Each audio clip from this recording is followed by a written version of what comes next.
Movie के शुरू में हेनरी टूल बोट पर काम कर रहा है। इसके चेहरे पर उदासी है, गाड़ियाँ गुजरती रहती हैं। हेनरी थका हुआ घर लौटता है। इसकी बीवी डेबी इसे देखते ही कहती है, अब तुम मुझसे मोहब्बत नहीं करते। मुझे याद है जब तुम मुझसे मोहब्बत करते थे तो सब कुछ मुख्तलिफ था। दरवाजे पर जोर से दस्तक होती है। हेनरी दरवाज़ा खोलते है। इसका दोस्त एडी और एक बीमार सा आदमी खड़ा होता है। बीमार आदमी उल्टियाँ करने लगता है। नर्स होने के नाते डेबी बीमार आदमी की मदद करती है। एडी हेनरी को कहता है, भाई आज मेरी बास्केटबॉल टीम का मैच है, मेरी जगह तुम खेल लो, ये तो ऐसी हालत में खेल नहीं पाएगा।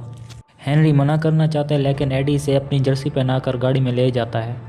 हेनरी पूछता है खेल कहाँ होगा। एडी कहता है 15 मिनट लगेंगे। एडी गाड़ी रोक कर कहता है, हम थोड़ी देर में वापस आ जाएंगे, बस खाने पीने का सामान लेने जा रहे हैं, तुम यहाँ बैठे रहो और गाड़ी चलती रहने देना। एडी और दो और साथी मास्क पहनकर बंदूकें निकालते हैं और बैंक में घुस जाते हैं। हेनरी हैरान रह जाता है। एडी और साथी पैसे लेकर भागते हैं। बैंक के गार्ड की नज़र हेनरी पर पड़ती है जो चोरों जैसी टी शर्ट पहनकर बैठा हुआ था। हेनरी को गिरफ्तार कर लिया जाता है।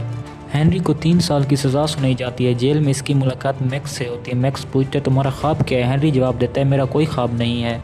मैक्स कहता है कोई ख्वाब ना देखना तो सबसे बड़ा जुर्म है।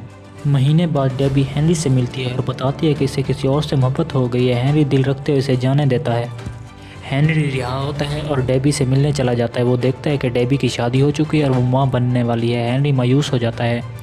हेनरी इसी बैंक के सामने खड़ा सोच रहा होता है जहाँ से सब शुरू हुआ था। एक गाड़ी से टकरा जाती है।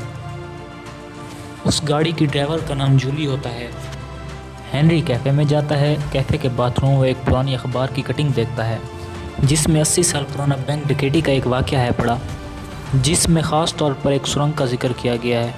हेनरी मैक्स से मिलने जेल जाता है और कहता है मुझे अपना ख्वाब मिल गया है, मैं बैंक लूटूंगा। मैक्स क्या तुम्हारे पास कोई और प्लान है। हेनरी कहता है टॉप क्लास प्लान है। हेनरी सुरंग की तलाश में थिएटर पर जाता है जहां जूली एक अदाकार है। दोनों की मुलाकात होती है। डेट पर जाते हैं। हेनरी जूली को अपना पूरा प्लान बता देता है। हेनरी मैक्स और जूली मिलकर प्लान बनाते हैं। इन्हें एहसास होता है कि इन्हें मज़ीद मदद चाहिए। वो डेबी के नए शोर को भी शामिल कर लेते हैं। बैंक का वही गार्ड फ्रैंक हेनरी को रोककर ब्लैकमेल करते हैं और चोरी में मदद के लिए बदले हिस्सा मांगता है। वो बताता है कि एक ख़ास दिन बैंक में 100 करोड़ से भी ज़्यादा नकदी होती है।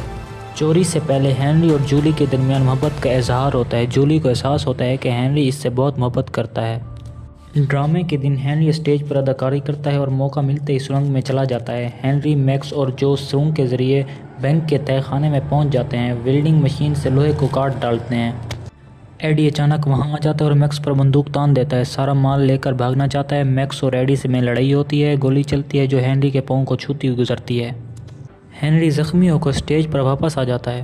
अपने डायलॉग के दौरान वो जूली से कहता है कि मैं तुमसे दूर नहीं जा सकता, मैं तुमसे सच्ची मोहब्बत करता हूँ।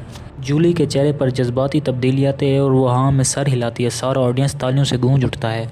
हेनरी मैक्स और जो पैसे लेकर फरार हो जाते हैं। आखिरी मंजर में हेनरी और जूली एक नई ज़िंदगी की शुरुआत करते हैं। मैक्स अपने हिस्से के पैसे से एक थिएटर खोल लेता है। कभी कभी ज़िंदगी की सबसे बड़ी चोरी नहीं बल्कि सबसे बड़ा प्यार होता है जो हमें मिल जाता है। हेनरी ने पैसे तो चुरा लिए लेकिन इसका असल इनाम जूली का सच्चा प्यार था जो इसे मिल चुका था। क्या आपको लगता है कि हेनरी का फ़ैसला सही था? तो अपनी राय में कमेंट में लाजमी दें। बाकी चैनल को सब्सक्राइब, लाइक और शेयर करना बिल्कुल मत भूलें।